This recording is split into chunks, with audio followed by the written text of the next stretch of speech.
Hey, I ain't doing no fish, let's come with some M. Hey, she say I'm a pimp cause she go through my phone. She see I got hoes, she know what I'm on. Not one of them guys, know I got options. Hop on the beat, gotta know I'm gonna dive in. Hey, I'm not one of them, yeah, I come from them. Feel like a him by the way I be snapping. Give a fuck about the job, my niggas out trapping. What's up, YouTube? What it do, LHF? I'm Kisha, and welcome back to my channel. Welcome back to another reaction.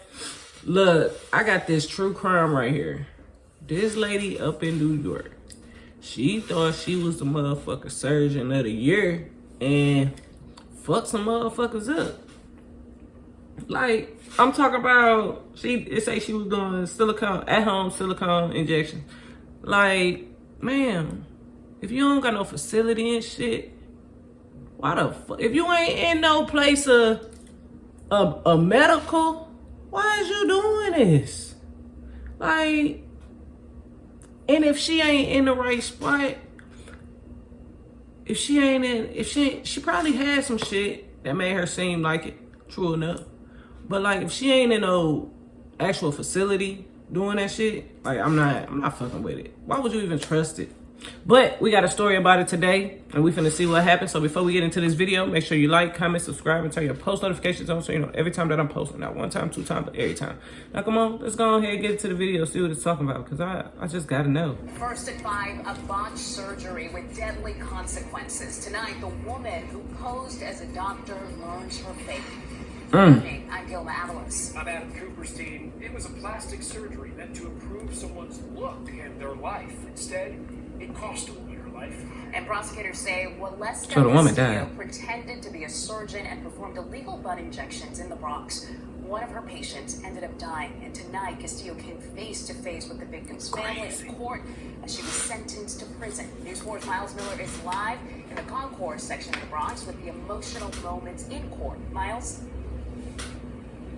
And a lot of the emotions came from Castillo's own family, just devastated that their mother, their sister, their daughter in all those cases would be sentenced to 4 to 8 years in prison. But the victim's family said that's not enough.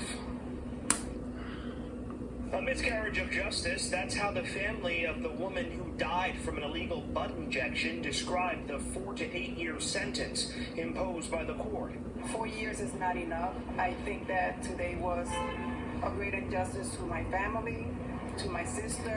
Waleska Castillo, a woman with no medical license, pleaded guilty to manslaughter in the June 2018 death of 48-year-old Lesbia Ayala. Seeking to enhance her figure, Ayala turned to Castillo, a fake surgeon who injected silicone into Ayala's buttocks and thighs. The procedure turned fatal when Ayala died from an embolism, a direct result of those injections. She has children and grandchildren she's never going to get to see. Waleska's going to get out and see her children. Castillo's procedures were not done in a state-of-the-art clinic. They were performed in her Bronx home. And this wasn't her first run-in with the law.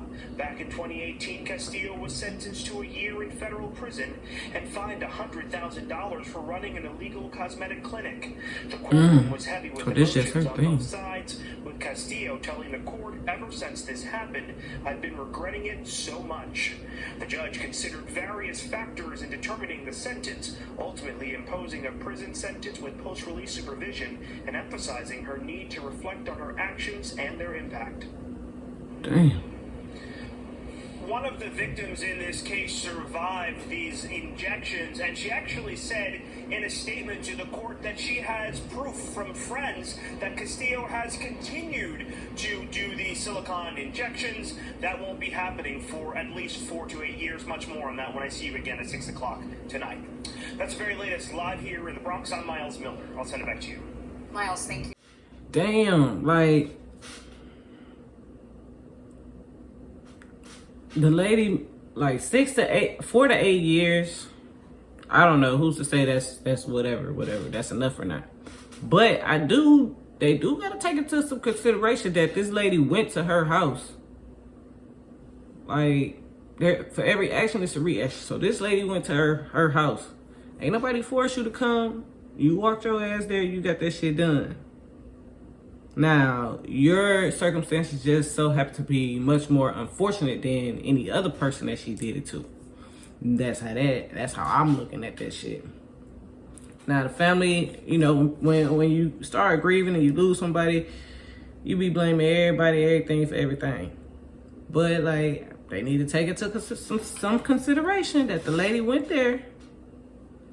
Like, you can put blame on everybody else, but you gotta be accountable for yourself first. Well, as well, type shit. So y'all let me know what y'all think about that. Like, is it really, like, this not the first time I heard a story like this. I feel like I was younger when I heard some shit like this. So y'all let me know. This a story from 2018. So y'all let me know, have y'all ever heard a story about some shit like back in the day type shit? Of people doing like at-home surgeries and shit like that. Like, cause it was a thing at one point in time. Like, I feel like I remember it being a thing. So y'all let me know. Let me know the answer to my question. Was it a thing back in the day, or am I just tripping? And let me know what y'all think about this video, because that lady, they crazy for letting somebody else inject them. Well, come on now. I'll see y'all in the next video. That shit wicked to me. I don't get it.